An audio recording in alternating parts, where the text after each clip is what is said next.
Mass Effect 2's a zombies in video game land and a bunch of Uncharted 2 goodness. This is Inside Gaming for October 3rd, 2009.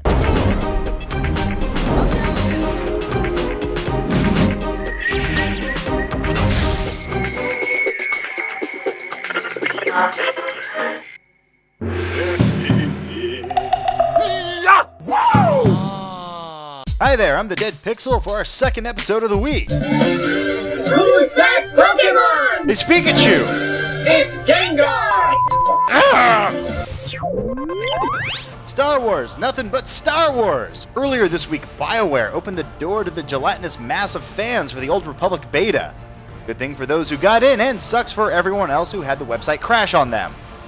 Like me. Have you ever been on your Xbox wishing you could access Sony's online network? Of course not, why would you? But for some reason the 360 version of Need for Speed Shift does. The buggy as retail version of the game crashed on a lot of folks in the first week, but the funny part was when it tried to connect to the PSN on the Xbox version. That's just sad. Alrighty, rant time. Microsoft, what the You just dropped the price of your premium console to $300 to compete with the new PS3, which comes with Wi-Fi at no extra cost. The Wii, DS, and even an iPod come standard with a wireless internet function. Why the still nickel and diming us? Wireless tech is nothing new. Heck, it's getting kinda old now. Stop making it out to be something that's great like the second coming of Christ. What's up? It's insulting. Let's take some first look, shall we? Those not in like Flint may have missed some of the cool that came out of last week's Tokyo Game Show, most notably some sick gameplay footage of Dead Rising 2. Here's the highlights. Pitchfork gun, Wheelchair of Doom, football, go boom, break, chitty chitty death bang, and antlers, zombie killing. It's cool. Final Fantasy XIII, the biggest oxymoron ever, received an all-new nothing but Japanese trailer. Things start off pretty hot with a lesbian makeout scene and then a moment from Transformers. But then for some reason, Tina Fey captures Marlon Wayans. Don't ask. After 7 solid minutes of what we finally get some more girl on girl action. Nice. Mass Effect 2 got an all-new trailer showing off the latest character, Project Zero.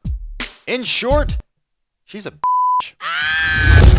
Out now for download and fun play time is the all-new Left 4 Dead level Crash Course. We had a chance to play it for ourselves and holy it's awesome. The difficulty seems to be ramped up a little bit, either that or I completely suck. But in the end, it's a solid download and worth checking out. Speaking of bad downloads, Uncharted 2 got an all-new demo to let you and your friends experience one of the best games of the year, early. With a handful of game modes ranging from deathmatch to more objective-based co-op theme levels, the Uncharted 2 online beta offers more than most full-fledged titles. As you kill more opponents and achieve trophies, you gain internet money to unlock new boosters and characters. This is clearly an online title with lots of life in it. That's good. To summarize the online portion quickly for those of you who only know the world of Xbox, think Gears of War with a little bit of personality. Actually, a lot more personality. Your character can climb on almost anything, hand-to-hand combat is nothing short of awesome, and throwing a propane tank only to shoot it in midair is practically the norm.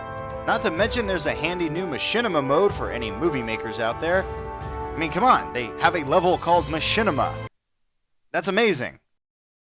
And finally, we had a chance to talk to the lead designer for the upcoming game, The Saboteur, Tom French, over at Pandemic Studios. Take a look.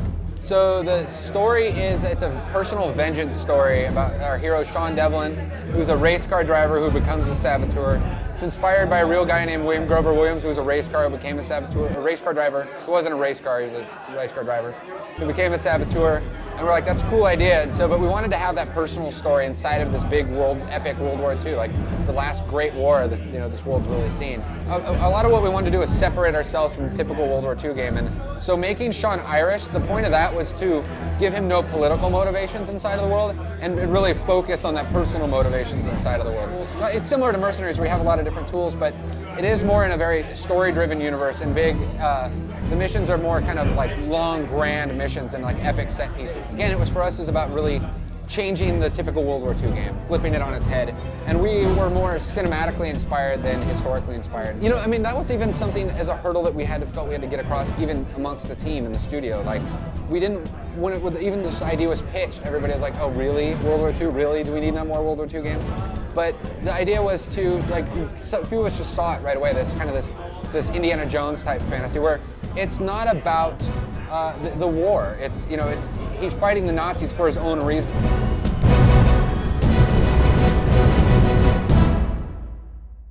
All right, everyone, that's the show. You have been learned.